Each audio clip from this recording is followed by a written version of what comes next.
అందరికీ హాయ్ అండి. Welcome to sunlight tarot. అందరూ ఎలా ఉన్నారు? మీరందరూ బాగుండాలని, యూనివర్స్ మిమ్మల్ని బ్లెస్ చేయాలని కోరుకుంటున్నాను. ఈరోజు మన టాపిక్ వచ్చి థర్డ్ పార్టీ సిచ్యువేషన్లో ఉన్న మీ పర్సన్ మీ గురించి ఆలోచిస్తున్నారు. ఈ టాపిక్ పైన ఈరోజు నేను రీడింగ్ తీయాలనుకుంటున్నానండి. ప్లీజ్ యూనివర్స్, మా వీవర్స్ యొక్క పర్సన్స్ థర్డ్ పార్టీ సిచ్యువేషన్లో ఉంటే మా వీవర్స్ గురించి ఆలోచిస్తున్నారు. థర్డ్ పార్టీ సిచ్యువేషన్లో ఉన్న మా వీవర్స్ యొక్క పర్సన్స్ మా వీవర్స్ గురించి ఆలోచిస్తున్నారు. ప్లీజ్ అక్యురేట్ రీడింగ్ ఇవ్వండి, పాజిటివ్ రీడింగ్ ఇవ్వండి. Gratitude gratitude gratitude.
Bottom of the deck, Lovers, Four of Swords, Four of Pentacles, Three of Wands, Five of Pentacles. Okay,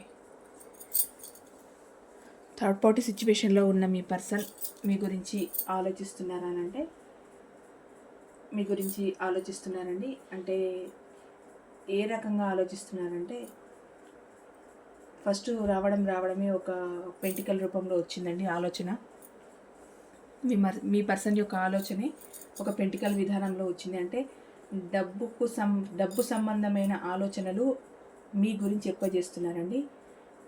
third party సిచ్యువేషన్లో ఉన్న మీ గురించి డబ్బు పరమైన ఆలోచనలు ఎందుకు చేస్తున్నారు అని అంటే మీ పర్సన్ మీతో ఉన్నప్పుడు, రిలేషన్లో ఉన్నప్పుడు మీరు మీ పర్సన్ని అన్ని రకాలుగా ఆదుకొని ఫైనాన్స్కు సంబంధించిన నీడ్స్ని అందిస్తూ వాళ్ళకి అసలు ఏ ఇబ్బంది లేదు, నా పర్సన్ నాకున్నారు అన్న ఒక హోప్ని వాళ్ళకి మీరు కల్పించారండి.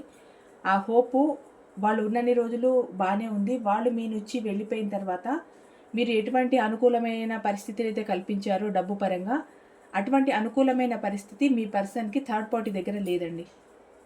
అంటే థర్డ్ పార్టీ డబ్బు ఆశించే వీళ్ళ లైఫ్లోకి వచ్చారనంటే మేబీ కావచ్చండి. ఎందుకంటే ఒక రిలేషన్లో ఇద్దరు ఉన్నారన్న తర్వాత థర్డ్ పర్సన్ ఎంటర్ అవుతున్నారు అని అంటే వాళ్ళ ఎమోషన్స్తో ఆడుకోవడమైనా, వాళ్ళ ఫైనాన్స్ నీడ్ కోసమైనా వస్తారు. అంటే నేను థర్డ్ పార్టీస్ని ఏదో తిడుతున్నారని అనుకోకండి. కొందరు కామెంట్స్ చేస్తారు మళ్ళీ థర్డ్ పార్టీ గురించి అంటే ఫీల్ అయిపోతారు. అలాగని నేను అనట్లేదు. థర్డ్ పార్టీ ఎవరైతే ఉన్నారో వాళ్ళు వీళ్ళకి ఫైనాన్స్ నీడ్స్ ఇచ్చేంత స్థితిలో లేరు. వీళ్ళే వాళ్లకు ఫైనాన్స్ నీడ్స్ ఇచ్చే స్థితిలో ఉన్నారే తప్ప వాళ్ళు వీళ్ళకి ఇచ్చే స్థితిలో లేరు. మీరు మాత్రం రిలేషన్లో ఉన్నప్పుడు వాళ్ళకి సంబంధించిన ప్రతి ఫైనాన్స్ నీడ్ ఇచ్చారు కనుక అక్కడ ఎక్కడైతే ఎంటీ ఉందో వాళ్ళకి, అక్కడ ఏదైతే లోటు ఉందో ఆ లోటు పరమైన ఒక అంశాన్ని తీసుకొని మిమ్మల్ని పదే పదే గుర్తు చేసుకుంటున్నారు. అంటే ఇక్కడ ప్రేమ లేదా మేడం, ఓన్లీ మనీ పరంగానే అంటే ఫస్ట్ కార్డు మాత్రం మనీ పరంగానే వచ్చిందండి. మీరు గతంలో మీ పర్సన్కి చేసిన సహాయము, సహకారాలు, డబ్బుకు సంబంధించి మీరు ఎటువంటి సహకారాలు చేశారో, వాళ్లకు ఎటువంటి ఆర్థికపరమైన సమస్యలు వాళ్ళు తీర్చారో, వాళ్ళ అప్పులు తీర్చారా, వాళ్ళ ఖర్చులకే చూసారా, వాళ్ళకి ఏమైనా గిఫ్టులు కొనిచ్చారా, ఇంకేదైనా ప్రాపర్టీ రూపంలో కొనిచ్చారా, ఎంతెంత డబ్బు ఖర్చు పెట్టారో, ఎన్నెన్ని లోన్స్ తీసుకొని మీరు వాళ్ళకి డబ్బు ఖర్చు పెట్టారో, ఎంత డబ్బుని వాళ్ళపైన మీరు వాళ్ళకి ఇచ్చారో. అయితే ఇప్పుడు ఏంటి అంటే మీ పర్సన్ ప్రజెంట్ అనుకుంటోంది డబ్బు పరమైన సమస్య మాత్రం నాకు స్టార్ట్ అయింది. ఈ డబ్బు సమస్య నా పర్సన్ దగ్గర, అంటే మీ దగ్గర, నా పర్సన్ దగ్గర ఉన్నప్పుడు నాకు ఇంత బాధ ఉండేది కాదు. నేను అడగంగానే ఇచ్చేవాళ్ళు, నాకు ఏ అవసరం ఉన్నా వాళ్ళు చూసుకునేవాళ్ళు. నేను 10 అడిగితే కనీసం వాళ్ళ దగ్గర 5 రూపాయలు ఉన్నా వాళ్ళు నా చేతుల్లో పెట్టేవాళ్ళు. ఏ రోజు నాకు డబ్బుకు ఇబ్బంది అన్నదే కలగలేదు. కానీ ఇక్కడ థర్డ్ పార్టీ దగ్గరకు వచ్చిన తర్వాత ఈ డబ్బు పరమైన సమస్యని నేను ఎదుర్కొంటున్నాను అన్న ఒక ఫీలింగ్ మీ పర్సన్లో ఉందండి. అది మిమ్మల్ని పదే పదే గుర్తు చేస్తుంది. ఆ డబ్బు అన్న ఆ ఒక అంశం మిమ్మల్ని మళ్ళీ మళ్ళీ గుర్తు చేస్తుంది. అంటే సొసైటీలో ఉన్న ప్రతి ఒక్కరూ, పరిచయమైన ప్రతి ఒక్కరూ డబ్బుపరమైన సహాయం చేయాలని ఉండదు కదండి. ఇప్పుడు థర్డ్ పార్టీతో మీ పర్సన్ రిలేషన్లో ఉన్నా వాళ్ళకే డబ్బు అవసరమైనప్పుడు వాళ్ళు వీళ్ళకి ఎలా హెల్ప్ చేస్తారు? ఇక్కడ మీరు మీ పర్సన్ ప్రేమ కావాలనుకున్నారు, మీ పర్సన్తో మీరు హ్యాపీగా ఉండాలనుకున్నారు, మీ పర్సన్ హ్యాపీగా ఉంటేనే మీరు హ్యాపీగా ఉంటాననుకున్నారు. అందుకు మీరు ఎడంచేయి కుడిచేయి లేకుండా మీకు ఎంత తోస్తే అంత మీ పర్సన్కి ఇస్తూనే ఉన్నారు. నిజానికి మీరు ఎన్ని ఇబ్బందులు పడ్డారో, ఏం చేశారో, ఏం అప్పులు తెచ్చారో, ఎలా ఇచ్చారో, మీరు మీ పర్సన్కి ఇచ్చిన తర్వాత ఇప్పుడు మీరు ఆర్థికంగా ఎంత ఇబ్బంది పడుతున్నారో అది మీ మనసుకు మాత్రమే తెలుసు. వాళ్ళకి తెలియదు. ఒకవేళ వాళ్ళకి తెలిసినా కూడా తీర్చేసుకుంటారులే, ఇచ్చేసుకుంటారులే, నా అవసరానికైతే నాకు ఇచ్చారు కదా అన్నట్టు కొందరు ఉంటారండి. కొందరేమో అరే నా కోసమే ఇంత అప్పులు చేశారు కదా, నా కోసమే ఇన్ని పాటలు పడుతున్నారు కదా, వాళ్ళ కష్టాల్లో నేను కూడా ఉంటాను, ఒకప్పుడు నా కష్టాల్లో వాళ్ళు ఉన్నారు, ఇప్పుడు వాళ్ళ కష్టాల్లో నేను ఉంటాను అని పెద్ద మనసు చేసుకొని వచ్చి మీకు ఒక చేయూతనిచ్చే మనుషులు ఉంటారనంటే చాలా అర్థనే నేను చెప్తాను. ఎందుకంటే అవసరానికి నీడ్స్ని ఉపయోగించుకొని మీ నుంచి మూవ్ అనే వెళ్ళిపోయిన మనుషులు మీకు ఇక్కడ ఆర్థిక సమస్య ఉందా, ఎమోషనల్గా బాధపడుతున్నారా, అనారోగ్యపరంగా బాధపడుతున్నారా, ఇవన్నీ ఆలోచించేంత సీన్ వాళ్ళకి అక్కడ లేదండి. అందుకే మిమ్మల్ని వదిలేసి వెళ్ళిపోయారు. అంటే ఇక్కడ చెప్పొచ్చేది ఏంటి అంటే ఆర్థికపరమైన విషయంలో మాత్రం మిమ్మల్ని బాగా గుర్తు చేసుకుంటున్నారండి. ఆ ఆర్థికపరమైన అంశంతోటే మీ దగ్గరికి రావాలి అన్న న్యూ బిగినింగ్ చేయాలి, మీతో కొత్తగా మీ దగ్గరికి రావాలి, మళ్ళీ ఈ రిలేషన్ ఒక న్యూ బిగినింగ్ చేయాలి అనుకుంటున్నారండి. ఇక్కడ డబ్బు ఉంది, కొద్దిగా ఎమోషనల్ బాండింగ్ కూడా ఉందండి. ఎందుకు ఉంది ఎమోషనల్ బాండింగ్ అంటే మీరు ఎన్ని రోజులు కలిసి ప్రయాణం చేశారో. నిజానికి మనసులో కోపం ఉన్నా, ద్వేషం ఉన్నా, ఏమున్నా ఒక ఇద్దరు వ్యక్తులు కొన్ని రోజులు ప్రయాణం చేశారంటే ఎక్కడో అక్కడ మనసులో ఏదో ఒక మూల ఆ మనిషి మీద ఖచ్చితంగా ప్రేమ ఉంటుంది. పూర్తిగా పోతుందానంటే పోదు. వాళ్ళ జీవితంలో వాళ్ళు కొత్త జీవితాన్ని ప్రారంభించనివ్వండి, వాళ్ళు కొత్త కొత్త ఆశయాలకు ముందుకెళ్ళనివ్వండి, ఎలా ఉన్నా సరే ఈ మొదటి ప్రేమలు ఎలా ఉంటాయనంటే అవి ఎప్పుడు మనసులో కుచ్చుతూనే ఉంటాయి, మళ్ళీ ఒక రకమైన సంతోషాన్ని ఇస్తూనే ఉంటాయి. మొదటి ప్రేమలన్నీ ఇలాగే ఉంటాయి. అంటే మీ పర్సన్ని మీది మొదటి ప్రేమే అయి ఉంటుంది. అందుకే మీ పర్సన్ కూడా ఏమనుకుంటున్నారు, కొంచెం ఎమోషనల్ అవుతున్నారు. అంటే మిమ్మల్ని దూరం పెట్టిన తర్వాత థర్డ్ పార్టీ సిచ్యువేషన్లోకి వచ్చిన తర్వాత కొంచెం ఫీల్ అవుతున్నారు. మరీ ఎక్కువ ఓవర్లోడ్ అవుతుందా బాధ అని అంటే కొంచెం ఓవర్లోడే అవుతుందండి. అంటే అక్కడ ప్రేమ ఒకటి కనిపిస్తోంది, తన ఆర్థిక స్థితిగతులు సరిగ్గా లేక, ఎవరిని అడగలేక, మీరుంటే వాళ్ళకు బాగుండేది అన్న ఒక ఆలోచనతో కూడా వాళ్ళు బాధపడుతున్నారు, చాలా ఎమోషనల్గా ఫీల్ అవుతున్నారు. ఇక్కడ ఏంటి అని అంటే ఎన్నెన్నో ఆప్షన్స్లో మీ పర్సన్ ఈ థర్డ్ పార్టీని ఎన్నుకున్నారు కదండి. ఎన్నో ఆప్షన్స్ ఉన్నప్పుడు ఎన్నుకున్నారు కదా. ఇప్పుడు మీరు ఒక ఆప్షన్, తన జీవితంలో ఇంకెన్ని ఆప్షన్స్ ఉన్నాయో తెలీదు. అలాంటి సిచ్యువేషన్లో కూడా థర్డ్ పార్టీని ఎన్నుకున్నారు. ఇప్పుడు ఏమనుకుంటున్నారు అంటే అటు మంచిని చూశాను, చెడుని చూశాను, ఉన్న వాళ్ళని చూశాను, లేని వాళ్ళని చూశాను, అనవసరంగా నేను ఈ యొక్క థర్డ్ పార్టీ సిచ్యువేషన్లోకి వచ్చాను అన్నట్టు కొంచెం ఆప్టిమిస్టిక్గా ఉన్నారు. కొంచెం కళల రూపంలో కూడా మీరు ఎక్కువ కనపడుతున్నారండి. అంటే తను ఎన్నుకున్న చాయిస్ ఏదైతే ఉందో థర్డ్ పార్టీ రూపంలో అది కరెక్ట్ కాదు అని ఇప్పుడు తను ఫీల్ అవుతున్నారు.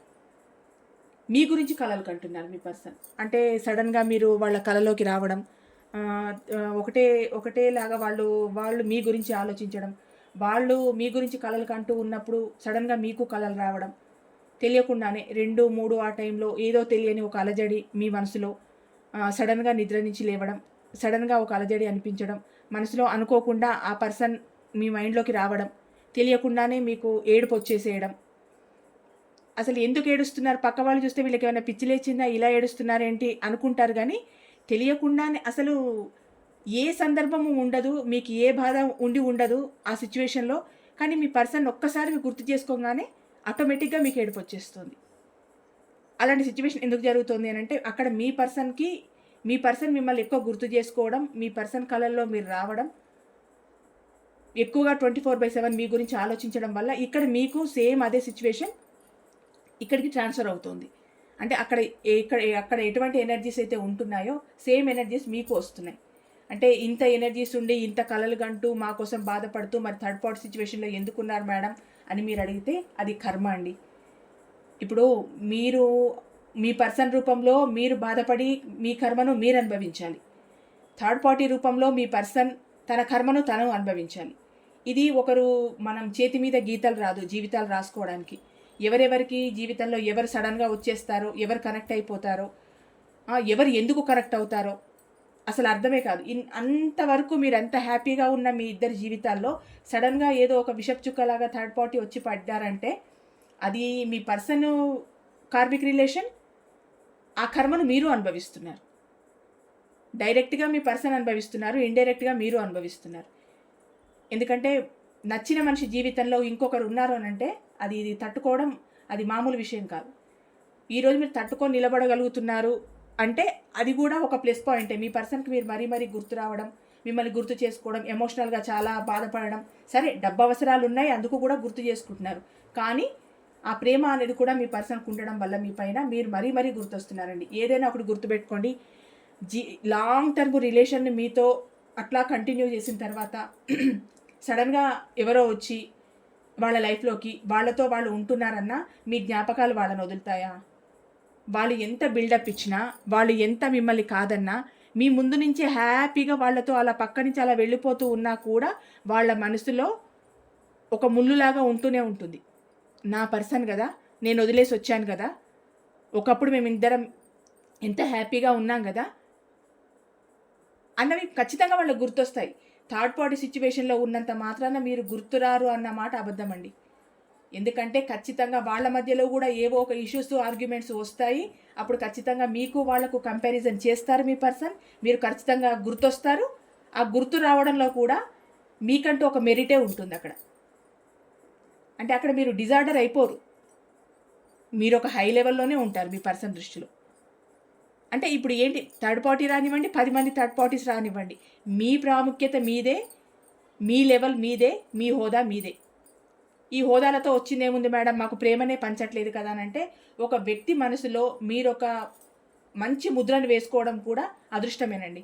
ఇప్పుడు థర్డ్ పార్టీ సిచ్యువేషన్లో మీ పర్సన్ ఉన్నారు, ఏదో మిమ్మల్ని పట్టించుకోవట్లేదు, మీ మీద ప్రేమ చూపించట్లేదు, అక్కడే ఉంటున్నారు, అటే వెళ్తున్నారు అని అనుకున్నా కూడా మీ ప్రత్యేకత మీ పర్సన్ మనసులో ఉంది కదా. థర్డ్ పార్టీ పక్కన ఉన్నారండి, మనసులో మీరున్నారు. మరి థర్డ్ పార్టీతో ఎందుకు ఉంటున్నారు అంటే చెప్పాను కదండి, ఈ కార్మిక్ రిలేషన్స్ అన్నీ ఇలాగే ఉంటాయి. ఈ కర్మ అనుభవించేంత వరకు వాళ్ళ లైఫ్లో వాళ్ళు ఉంటూనే ఉంటారు. ఆ కర్మ ఎండ్ అయిపోయిన తర్వాత వాళ్ళ నుంచి ఖచ్చితంగా మూవ్ ఆన్ అయిపోతారు. ఇక్కడ ఏంటి అని అంటే ఎన్ని ఆప్షన్స్ ఉన్నా కూడా థర్డ్ పార్టీని ఎన్నుకోవడం వల్ల చాలా బాధపడడం ఒకటి జరుగుతుంది. మీరు తదేకంగా కల్లోకి రావడం, మీ గురించి ఆలోచనలు రావడం, సడన్గా మెలకువ రావడం, ఇలా జరుగుతుంది మీ పర్సన్కి. ఇక్కడ ఏంటి అని అంటే ఆలోచిస్తున్నారా అని అంటే ఇది మ్యారేజ్ కాని వాళ్ళకి చెప్తున్నానండి. ఒక మ్యారేజ్ అయిన వాళ్ళకు మాత్రం ఒక హ్యాపీ రిలేషన్ని కోరుకుంటున్నారు. మీతో మళ్ళీ మీ లైఫ్లోకి వచ్చి న్యూ బిగినింగ్ చేసి మీతో హ్యాపీ రిలేషన్ని కోరుకుంటున్నారు. మ్యారేజ్ అయిన వాళ్ళకి, వేరే అదర్ రిలేషన్స్ వాళ్ళకి. మ్యారేజ్ కాని వాళ్ళకి మాత్రం మీ దగ్గరికి రావాలి, మీకు మ్యారేజ్ ప్రపోజ్ చేయాలి అనుకుంటున్నారండి. ఒకవేళ మ్యారేజ్ కాకుండా ఉంటే కనుక మీ దగ్గరికి రావాలి, ఒక మ్యారేజ్ ప్రపోజ్ చేయాలని ఖచ్చితంగా అనుకుంటున్నారు. ఎందుకంటే మీతో న్యూ బిగినింగ్ చేయాలన్న ఆలోచన మీ పర్సన్లో చాలా గట్టిగా ఉండడం వల్ల ఇక్కడ ఏంటి అని అంటే మీ మ్యారేజ్ ప్రపోజల్ చేయాలనుకుంటున్నారు. మ్యారేజ్ అయ్యి వేరే రిలేషన్స్లో ఉన్న వాళ్ళకి ఈ రిలేషన్ని హ్యాపీగా ఉంచుకోవాలి, నా లైఫ్ లాంగ్ ఈ రిలేషన్ ఉంచుకోవాలి, నా పర్సన్ని హ్యాపీగా ఉంచాలి, నేను హ్యాపీగా ఉండాలి, ఈ థర్డ్ పార్టీ సిచ్యువేషన్ నుంచి నేను బయటికి రావాలి అని ఆ టైం కోసం కూడా ఎదురు చూస్తున్నారండి. ఇక్కడ ఏంటి అని అంటే మీతో న్యూ బిగినింగ్ చేయాలనుకుంటున్నారు, ఎంత రిస్క్ అయినా తీసుకోవాలనుకుంటున్నారు. అంటే గతంలో థర్డ్ పార్టీ దగ్గరికి వెళ్ళడానికి ఎంత రిస్క్ అయినా తీసుకొని థర్డ్ పార్టీ దగ్గరికి వెళ్ళిపోయారు కదండి. సేమ్ అలాంటి ఒక రిస్క్ తీసుకొని మీ దగ్గరికి రావాలనుకుంటున్నారు. మరి ఇది ఎంతవరకు ఎవరెవరికి రిజనేట్ అవుతుందో చూసుకోండి. మేడం థర్డ్ పార్టీ దగ్గరికి వెళ్ళిపోయారు, వాళ్ళతో హ్యాపీగా ఉన్నారు, ఇంకా వాళ్ళు రారు అని అంటే ఒకటండి, థర్డ్ పార్టీ దగ్గరికి వెళ్ళి వాళ్ళతో మ్యారేజ్ వరకు వెళ్ళి వాళ్ళని మ్యారేజ్ చేసుకుంటున్నారు అంటే కనుక ఆ పర్సన్ మీ లైఫ్లో రాసి పెట్టి లేరు. ఎంతమంది థర్డ్ పార్టీస్ వచ్చినా ఆ పర్సన్ మీ దగ్గరికే వస్తున్నారు, మీ గురించి ఆలోచిస్తున్నారు, మిమ్మల్నే మ్యారేజ్ చేసుకోవాలనుకుంటున్నారు, మీతోనే మ్యారేజ్ కాని వాళ్ళకు మ్యారేజ్ చేసుకోవాలనుకోవడం, మ్యారేజ్ అయిన వాళ్ళకు మీతో హ్యాపీ రిలేషన్ని కంటిన్యూ చేయాలనుకోవడం, మిమ్మల్ని హ్యాపీగా ఉంచాలనుకోవడం, వాళ్ళు హ్యాపీగా ఉండాలనుకోవడం. ఏంటి అని అంటే వీళ్ళు ఈ పర్సన్ మీ లైఫ్లో ఉన్నారు. మీకు సింబాలిక్గా ఒక సింటమ్ తెలియజేస్తూనే ఉంటుందండి. ఎప్పుడైతే వాళ్ళకు ఒక మ్యారేజ్ డేట్ ఫిక్స్ చేసేసారో, వాళ్ళకి మ్యారేజ్ అవుతుంది అని తెలిసిందో ఆ పర్సన్ మీ లైఫ్లో రాసిపెట్టి లేరు. కార్మిక్ రిలేషన్, మీతో సంబంధం ఆ టైం వరకే ఉంది, అక్కడి వరకు ఎండ్ అయిపోయింది, తర్వాత వాళ్ళ జీవితం ఇంకొకరి జీవితంతో ముడిపడుతోంది అన్నది ఒకటి గుర్తుపెట్టుకోండి. నిజమే, చాలా బాధ ఉంటుంది. ఎందుకంటే మీరంతా ప్రేమించి మీరు వాళ్ళతో జీవితాన్ని మీరు ఒక ఊహల్లో ఊహించేసుకొని ఇలా ఉండాలి అలా ఉండాలని ఊహించుకున్న తర్వాత సడన్గా ఇంకొక పర్సన్ వచ్చేసి ఆ పర్సన్ని మ్యారేజ్ చేసుకుంటున్నారన్నా, ఆ పర్సన్తో లైఫ్ లీడ్ చేస్తున్నారన్నా మీకు ఇక్కడ గుండె ముక్కలైపోతుంది. కానీ ఆ పర్సన్ మీ లైఫ్లో లేరు. అంటే మామూలుగా పెళ్ళి అవుతోంది నా పర్సన్కి మెసేజెస్ పెడుతూ ఉంటారు కదా మీరు, వాళ్ళకి చెప్తున్నారండి. థర్డ్ పార్టీ సిచ్యువేషన్లోకి వెళ్ళిపోయి వాళ్ళతో హ్యాపీగా ఉన్నారు, వాళ్ళకి మ్యారేజ్ అవుతుంది, ఈరోజు మ్యారేజ్ ఉంది, రేపు మ్యారేజ్ ఉంది అని పెడుతూ ఉంటారు కదండి. అలాంటి వాళ్ళకి చెప్తున్నాను, మ్యారేజ్ వరకు వచ్చి మ్యారేజ్కి వెళ్ళారు, మ్యారేజ్ చేసుకున్నారంటే ఆ పర్సన్ ఇంకా మీ లైఫ్లో లేరండి. వాళ్ళు ఒకవేళ మళ్ళీ మీ లైఫ్లోకి రావాలనుకుంటే వాళ్ళు అలాంటి సింటమ్స్ ఏమైనా మీకు కనిపించినా, అలాంటి సిగ్నల్స్ వాళ్ళు ఇచ్చినా ఏంటి అని అంటే ఇంకా మీ కార్మిక్ రిలేషన్ ఇక్కడ ఎండ్ అవ్వలేదు. అప్పుడు ఇద్దరు అనుభవించారు, ఇప్పుడు ముగ్గురు అనుభవిస్తారు. వాళ్ళ లైఫ్లోకి ఇంకొకరు రాకముందు మీరిద్దరే అనుభవించారు ఈ కార్మిక్నంతా. వాళ్ళ లైఫ్లోకి మూడో వ్యక్తి వచ్చారు అని అంటే ఇప్పుడు ముగ్గురు అనుభవిస్తారు. అంటే కర్మ ఎవరిని వదలదు, ఏ రూపంలో వదలదు. ఆ వచ్చే పర్సన్ కూడా కర్మ ఫేస్ చేస్తున్నట్టేనండి. ఎందుకంటే ఇక్కడ మనసులో మీరు, పక్కన వాళ్ళు, ముందర మీ పర్సన్ ఎలా హ్యాపీగా ఉండగలుగుతారు? ఉండలేరు. అంటే వచ్చేవాళ్ళు కూడా ఒక రకంగా వాళ్ళు కర్మ అనుభవించడానికి వీళ్ళ లైఫ్లోకి వచ్చారు. ఇక్కడ ఎంత రిస్క్ అయినా కానీ మీ లైఫ్లోకి రావాలనుకుంటున్నారండి. ఇక్కడ ఆలోచిస్తున్నారు, మీ రిలేషన్ని ముందుకు తీసుకువెళ్ళే ప్రయత్నంలో ఆలోచనలో పడ్డారండి మీ పర్సన్. ఫస్ట్ ఏంటి అని అంటే మీ రిలేషన్కి సంబంధించిన ఆలోచన ఒకటి మీ పర్సన్ మైండ్లో మొదలైంది. మీ పర్సన్ ఆలోచిస్తూ ఉన్నారు, ఎలా ముందుకెళ్ళాలి, ఏం చేయాలి, ఏం చేస్తే నేను ఈ సిచ్యువేషన్ నుంచి బయటపడి నా పర్సన్ దగ్గరికి వెళ్ళగలుగుతాను అన్న ఆలోచన ధోరణిలో మీ పర్సన్ ఉన్నారండి. ఇంకొకటి, ఒక న్యూ బిగినింగ్ కావాలనుకుంటున్నారు. చెప్పాను కదండి, కొంచెం మనీకి సంబంధించి మీ పర్సన్ కొంచెం ఇబ్బంది పడుతున్నారు అని. ఒక న్యూ ఆపర్చునిటీ కావాలనుకుంటున్నారు. తనకు మనీ పరంగా కావాలన్నా, ఎమోషనల్ పరంగా కావాలన్నా, ప్రేమనివ్వాలన్నా, కేరింగ్ని ఇవ్వాలన్నా అన్నీ మీరేనండి. అన్నీ మీరు ఇవ్వాల్సిందే. అంటే ఇక్కడ అంతా ప్రేమను కావాలనుకుంటున్నారు, వస్తున్నారు. ఇక్కడ మళ్ళీ మనీ కావాలనుకుంటున్నారు. అంటే తన సుఖ దుఃఖాల్లో మొత్తం మీరే ఉన్నారండి. అందుకే ఇంతలా మీ పర్సన్ మిమ్మల్ని గుర్తు చేసుకుంటున్నారు. ఇక్కడ ఏంటి అంటే మీతో డైరెక్ట్ కమ్యూనికేషన్ కోరుకుంటున్నారు మీ పర్సన్. అంటే ఇంకా ఏదో అయిపోయింది, ఇంకా ఇప్పుడైనా హ్యాపీగా ఉందాము అన్నట్టుగా మీ పర్సన్ మీతో ఒకసారి డైరెక్ట్గా కలిసి మాట్లాడితే అసలు ఈ ప్రాబ్లమ్ని ఎంతవరకు తీసుకురావచ్చు, ఈ ప్రాబ్లంకి ఏమైనా సొల్యూషన్ దొరుకుతుందా, నా పర్సన్ నా మాట వింటాడా అన్న ఆలోచనలో మీ పర్సన్ ఉన్నారని మీతో డైరెక్ట్ కమ్యూనికేషన్ కోరుకుంటున్నారు. ఇది ఏంటి అని అంటే కొంచెం మీ పర్సన్ స్వార్థంగానే ఆలోచించారండి. తన లైఫ్లోకి ఎవరో మనీ ఉన్న పర్సన్ వస్తున్నారు అని చెప్పి మిమ్మల్ని దూరం పెట్టారు. కానీ ఒక రకంగా చూసుకుంటే వాళ్ళకన్నా మీరు అన్ని రకాలుగా పర్ఫెక్ట్ అని మీ పర్సన్ ఇప్పుడు అనుకుంటున్నారండి. మనీ పరంగా కానీ, వ్యక్తిత్వ పరంగా కానీ, అందం పరంగా కానీ అన్ని రకాలుగా ఇప్పుడు ఇద్దరిని కంపేర్ చేసుకుంటే మీరే వాళ్లకు చాలా బ్రైట్గా కనిపిస్తున్నారు. మరి ఇంత మంచిగా ఉన్న మిమ్మల్ని వదిలేసి మరి థర్డ్ పార్టీ దగ్గరికి ఎందుకు వెళ్ళిపోయారు అని అంటే చెప్పాను కదండి, కర్మ. ఒక్కొక్కరికి కర్మ ఒక్కొక్క రూపంలో వస్తుంది. ఆ కర్మను ఫేస్ చేయడానికి థర్డ్ పార్టీ సిచ్యువేషన్లోకి వెళ్ళారే తప్పితే అక్కడ ఏదో ఆనందం దొరుకుతుందని మాత్రం కాదు. అంటే ఆ టైంకి వాళ్లకు తెలియని విషయం ఏంటంటే ఇక్కడ నా కర్మబంధం ఇక్కడ ఉంది కనుకనే నేను ఈ పర్సన్తో మళ్ళీ అటాచ్ అయ్యాను అని వాళ్ళు అనుకోలేదు. అక్కడ ఏదో ప్రేమ పొంగిపోతోంది, అక్కడ ఏవో నీడ్స్ ఉన్నాయి, నాకు ఇక్కడ స్వర్గం కనిపిస్తోంది, నాకు డబ్బు పరమైన ఇక్కడ లక్ష్మీదేవి ఇంట్లోనే కూర్చుంది, మొత్తం ఇంకా నాకు డబ్బుల వర్షం కురిపిస్తాడు అనుకొని వెళ్ళారు. కానీ అక్కడ అంతా లేదు. ఎందుకంటే వీళ్ళ మీదనే వాళ్ళు డిపెండ్ అయి ఉన్నారు, కానీ వాళ్ళు వీళ్ళ మీద డిపెండ్ అయ్యి లేరు. కానీ ఇక్కడ ఏంటి అని అంటే అంత ఊహించుకొని వెళ్ళారు కదా, అక్కడ నిజానికి అక్కడ అంత లేదు. మనీ పరమైన సంబంధాలలో అక్కడ గ్రేట్ఫుల్గా థర్డ్ పార్టీ లేరు, ఏదో నార్మల్గా ఉన్నారు, మీ పర్సన్ మీదే ఆధారపడి ఉంటున్నారు. కానీ ఇక్కడ మీరేంటి అని అంటే ఏ రోజు ఫైనాన్స్ పరంగా మీ పర్సన్ పైన మీరు ఆధారపడి లేరు. ఏ రోజు ఒక రూపాయి కూడా మీ పర్సన్ని మీరు అడగలేదు. ఇంకా మీవి పెట్టారే తప్పితే ఏ రోజు మీ పర్సన్ అడగలేదు. ఇక్కడ మిమ్మల్ని కంపేర్ చేసుకుంటున్నారు ప్రతి విషయంలో. ఇక్కడ ఏంటంటే 24/7 మీ గురించి ఆలోచిస్తున్నారండి మీ పర్సన్. అసలు చెప్పాను కదా, ఇక్కడ అసలు రాత్రులు నిద్ర పట్టట్లేదు, సడన్గా మెలకువ రావడం, మీరే గుర్తుకు రావడం, బాధపడడం, ఒకలాంటి డిప్రెషన్లోకి వెళ్ళిపోయారండి మీ పర్సన్. ఎంత ఏడుస్తున్నారనంటే ఎంత ఎమోషన్స్తో కూడిన కార్డ్ అంటే అంత ఎమోషన్తో కూడింది. ఇంకా ఏడుపులు, గుర్తు రావడం, నిద్ర పట్టకపోవడం, సడన్గా మెలకువ రావడం, మీరే గుర్తుకు రావడం, 24/7 వాళ్ళు ఏ పని చేస్తున్నా వాళ్ళ మైండ్లో మీరే ఉండడం, ఇది జరుగుతుంది ప్రజెంట్. థర్డ్ పార్టీ సిచ్యువేషన్లో మీ పర్సన్ ఉన్నా కూడా మీ విషయంలో ఏం జరుగుతుంది, మిమ్మల్ని గుర్తు చేసుకుంటున్నారనంటే 100కు 200% మీ పర్సన్ మిమ్మల్ని గుర్తు చేసుకుంటున్నారండి. 24/7 మీ గురించే ఆలోచిస్తున్నారు. వాళ్ళ మైండ్లో మొత్తం మీరే ఉన్నారు. ఎందుకంటే అంత ప్రేమను పంచి, అంత కేరింగ్నిచ్చి, అంత ప్రేమను చూపించిన మిమ్మల్ని వదులుకోవడం అంటే నిజంగా అదృష్టాన్ని కాలదనుకోవడమే. అలా వెళ్ళిన మీ పర్సన్కి అక్కడ ఎలాంటి పరాభవం ఎదురవుతుందో అంతా ఎదురవుతుంది. థర్డ్ పార్టీ సిచ్యువేషన్లో ఎంత టార్చర్ చూడాలో అంత చూస్తున్నారు. ఆర్థికపరమైన ఇబ్బందులు ఉన్నాయి. ప్రేమ దొరకట్లేదు, కేరింగ్ దొరకట్లేదు, తిన్నావా ఉన్నావా చచ్చావా అని కూడా అక్కడ అడగరు. వాళ్ళకి కావాల్సిన నీడ్స్ ఏదో వాళ్ళు తీసుకుంటారు, సైలెంట్గా వెళ్ళిపోతారు. కానీ ఇక్కడ మీరు అలా కాదు కదా. మీ పర్సన్ కోసమే తాపత్రయపడ్డారు. పూజలని, పునస్కారాలని, మీ పర్సన్ బాగుండాలని, ఒక హై లెవెల్లో ఉండాలని, సొసైటీలో బిగ్ షాట్గా ఉండాలని, వాళ్ళ డ్రెస్సింగ్ సెన్స్ దగ్గర నుంచి వాళ్ళు వేసుకునే చెప్పుల వరకు కూడా బాగుండాలని ఆలోచించిన పర్సన్ అండి మీరు. తినే ఒక ముద్ద అన్నం దగ్గర నుంచి వాళ్ళు పడుకునేంత వరకు కూడా వాళ్ళని అంతా కేరింగ్గా చూసుకున్న పర్సన్ మీరు. అలాంటి పర్సన్ ఇప్పుడు మీ పర్సన్కి మీరు గుర్తొస్తున్నారండి. ఏదైనా మంచి చెడు చెడే. మీరు మంచి చేసినా వాళ్ళు మర్చిపోవచ్చు ఆ క్షణానికి. కానీ ఇప్పుడు మీరు గుర్తొస్తున్నారు అని అంటే మీరు చేసిన మంచి చిరస్థాయిగా ఉండిపోతుంది మీ పర్సన్ మనసులో. ఇది మాత్రం 100% అండి. ఏ రోజుకైనా మంచి చెడు చెడే. ఎప్పుడు మనుషుల్ని ప్రేమతోనే జయించాలంటారు కదా, మీరు అదే చేశారు. ఇప్పుడు థర్డ్ పార్టీ సిచ్యువేషన్లోకి వెళ్ళి ఎంతో ఫోజులు కొడుతూ థర్డ్ పార్టీ సిచ్యువేషన్లోకి వెళ్ళి మీ ముందు నుంచి కూడా కాలర్ ఎగిరేస్తూ డ్రెస్ ఇట్లా జుట్టు ఎగిరేసుకుంటూ వెళ్ళిపోయిన మనుషులు ఈరోజు మీకోసం ఏడుస్తున్నారండి.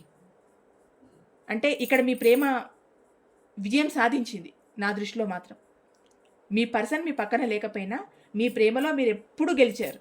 ఎందుకంటే మీరు ప్రేమనివ్వడంలో గెలిచారు, వాళ్లకు ఆర్థికమైన సహకారం చేయడంలో గెలిచారు, వాళ్ళను కేరింగ్ చూపించడంలో గెలిచారు. టోటల్గా వాళ్ళ ఒక మదర్లీ, ఒక ఫాదర్లీ నేచర్తో ఉన్న ప్రేమని మీరు వాళ్ళకు అందించారు. మీరు 100% గెలిచారండి. ఇక్కడ ఓడిపోయింది ఎవరైనా ఉన్నారు అని అంటే మీ పర్సనే ఓడిపోయారు. ఎందుకంటే మంచి ప్రేమను పువ్వుల్లో పెట్టి చూసుకునే ప్రేమను వదిలేసి ముళ్ళల్లోకి వెళ్ళి అక్కడ ప్రేమను వెతుక్కున్నారు కదా, అప్పుడు అన్నీ ముళ్ళే గుచ్చుకున్నాయి. ఇక్కడ పువ్వులు పట్టుకుంటే మృదుత్వం ఉంటుందని అన్న సంగతే మర్చిపోయారు మీ పర్సన్. అక్కడ తెలియకుండానే ఒక షో ఇచ్చిన ఆ పూల తొట్టిలో చేయి పెట్టేశారు. ఉన్నవన్నీ ముళ్ళని తర్వాత అర్థమైంది మీ పర్సన్కి. మిమ్మల్ని గుర్తు చేసుకుంటున్నారు, మీ గురించి ఆలోచిస్తున్నారండి. ఇక్కడ అనవసరంగా టైం వేస్ట్ చేయొద్దు. ఇంకా నా పర్సన్ దగ్గరికి నేను వెళ్ళాలి అన్న ఆలోచన ఎక్కువగా ఉందండి. టైం వేస్ట్ చేసుకోవద్దు. ఇంకొద్దు, అయిపోయింది. ఇప్పటికే చాలా లాంగ్ టైం అయిపోయింది నా పర్సన్కి నేను దూరంగా ఉండి. ఇంకెళ్ళాలి, మాట్లాడేసేయాలి, డైరెక్ట్ కమ్యూనికేషన్ చేయాలనుకుంటున్నారండి. కొంచెం స్థిరమైన ఆలోచనలు లేవు. ఎందుకంటే చెప్పాను కదండి, మనీపరమైన ప్రాబ్లమ్స్ ఉన్నాయి కదా మీ పర్సన్కి. స్థిరమైన ఆలోచనలు లేకుండా కొంచెం ఒడిదుడుకులకు లోనవుతున్నారు. ఆర్థికపరమైన ప్రాబ్లమ్స్ ఎక్కువగా ఉన్నాయి మీ పర్సన్కి. ఇక్కడ హీల్ అవుతున్నారు. ఇంకా మీ విషయము దేవుడు చూసుకుంటాడు, నాకు న్యాయం చేస్తాడు, నా పర్సన్ నా లైఫ్లోకి దేవుడే రప్పిస్తాడు అన్న ఒక కాన్ఫిడెన్స్తో ఉన్నారు. ఇక్కడ హీల్ అవుతున్నారు కూడా. ఇక్కడ ఏంటంటే మీ పర్సన్కి మీరంటే చాలా ప్రేమ, అట్రాక్షన్, ప్యాషన్ అన్నీ ఉన్నాయి. మరి ఇన్ని వదులుకొని పిచ్చోళ్ళలాగా థర్డ్ పార్టీ లైఫ్లోకి వెళ్ళి అక్కడ వాళ్ళు బాధపడి ఇక్కడ మిమ్మల్ని బాధ పెట్టి ఇంత ఈ గ్యాప్లో చాలామంది జీవితాలు కొందరి లైఫ్లో అయితే అసలు తేల్చుకోవడానికి వీలు లేకుండా చిందరవందర అయిపోయి ఉంటాయి. థర్డ్ పార్టీ సిచ్యువేషన్లోకి వెళ్ళిపోయిన తర్వాత కొందరు తీసుకోలేని నిర్ణయాలు తీసుకోవచ్చు. అంటే ఏ రకమైన నిర్ణయాలైనా కావచ్చు. అలాంటి నిర్ణయాలు తీసుకొని కూడా వాళ్ళ జీవితాలను దుర్భరం కూడా చేసుకోవచ్చు. కొందరు కెరియర్ని వదులుకోవచ్చు, కొందరు ఫ్యామిలీని వదులుకోవచ్చు, కొందరు జీవితాన్ని వదులుకోవచ్చు, కొందరు వాళ్ళ సంతోషాన్ని వదులుకోవచ్చు, ఒంటరిగా ఉండిపోవచ్చు. అంత అయిపోయిన తర్వాత ఇప్పుడు రావాలనుకుంటున్నారు. మంచి మనసుతోనే రావాలనుకుంటున్నారండి. మంచి మనసుతోనే మిమ్మల్ని కోరుకుంటున్నారు. ఇలాంటి ఒక మంచి మనస్తత్వంతో వస్తే మాత్రం వద్దనద్దు. గతంలో మీ నుంచి స్వార్థంగా వెళ్ళిపోయారండి, అది మాత్రం తను ఒప్పుకుంటున్నారు. అంటే మనిషికి ఒక దెబ్బ తగిలితేనే కానీ గతం గుర్తుకు రాదు. గతంలో తన కోసం పాటుపడ్డ మనుషులు గుర్తుకు రారు. ఇప్పుడు ఏంటి అని అంటే ఏదో రకంగా థర్డ్ పార్టీ సిచ్యువేషన్లో ఉన్న మీ పర్సన్కి తనకు దెబ్బ తగిలింది. అందుకే ఇప్పుడు మీరు గుర్తొస్తున్నారు. ఏ రకంగా తగిలింది అంటే అక్కడ ప్రేమ అందట్లేదు, మనీకి సంబంధించిన నీడ్స్ అందట్లేదు, అంత కేరింగు లేదు, తిన్నావా ఉన్నావా అని అడిగేవాళ్ళు కూడా లేరు. కానీ ఇక్కడ మీరు ప్రతి క్షణం, ప్రతి నిమిషం, ఎవ్రీ మినిట్ మీ పర్సన్ గురించే మీరు ఆలోచించారు. ఇంత ప్రేమను వదిలిపెట్టుకొని అక్కడ పోయి సాధించింది ఏముంది అంటే ఏం లేదు, బూడిద. మళ్ళీ మీ లైఫ్లోకి రావాలని అనుకుంటున్నారు. మరేదో మీ దగ్గరే హ్యాపీగా ఉంటే ఇంతమంది జీవితాలు అల్లకల్లోలం అయిపోవు కదా. ఎప్పుడైనా ప్రేమించే వాళ్ళని గుర్తించాలి. మన కోసం ఎవరైతే పాటుపడుతున్నారో అన్న ఒక ఇంగిత జ్ఞానం కనుక మనిషికి ఉంటే ఇలాంటి థర్డ్ పార్టీ సిచ్యువేషన్లోకి వెళ్ళరు. ప్రేమను అందించే మనుషుల్ని పక్కకు పెట్టి ఎవరో సంబంధం లేని మనుషుల లైఫ్లోకి వెళ్ళిపోయి ఇక్కడ వీళ్ళు బాధపడి ఇక్కడ మిమ్మల్ని బాధపెట్టి ఇంత నరకం చూపించడం కంటే ప్రేమను అర్థం చేసుకొని సమస్య వచ్చినప్పుడు దాన్ని సామరస్యంగా పరిష్కరించుకొని, ఈగోస్ వచ్చాయి క్లారిఫై చేసుకోవాలి. ఈగో ప్రతి ఒక్కరికి ఉంటుంది. ఎందుకు వచ్చింది, దేనికి వచ్చింది, ఎందుకు ఇంత, ఏమైనా క్లాషెస్ వచ్చి ఆర్గ్యుమెంట్సే వస్తే కూర్చొని మాట్లాడుకోవాలి తప్పితే ఆ క్షణానికి తొందరపాటు నిర్ణయం తీసుకొని థర్డ్ పార్టీ లైఫ్లోకి వెళ్ళిపోతే అక్కడ వాళ్ళు హ్యాపీగా ఉండరు, ఇక్కడ మీరు హ్యాపీగా ఉండరు. ఒకటి ఏంటి అంటే థర్డ్ పార్టీ సిచ్యువేషన్లో ఉన్న మీ పర్సన్ మాత్రం మీ గురించి చాలా ఆలోచిస్తున్నారండి, చాలా బాధపడుతున్నారు, ఏడుస్తున్నారు. మీతో మాత్రం రీయూనియన్ చేయాలనుకుంటున్నారు, మీ దగ్గరికి రావాలనుకుంటున్నారు. ఇదండి ఈరోజు reading. Thank you so much.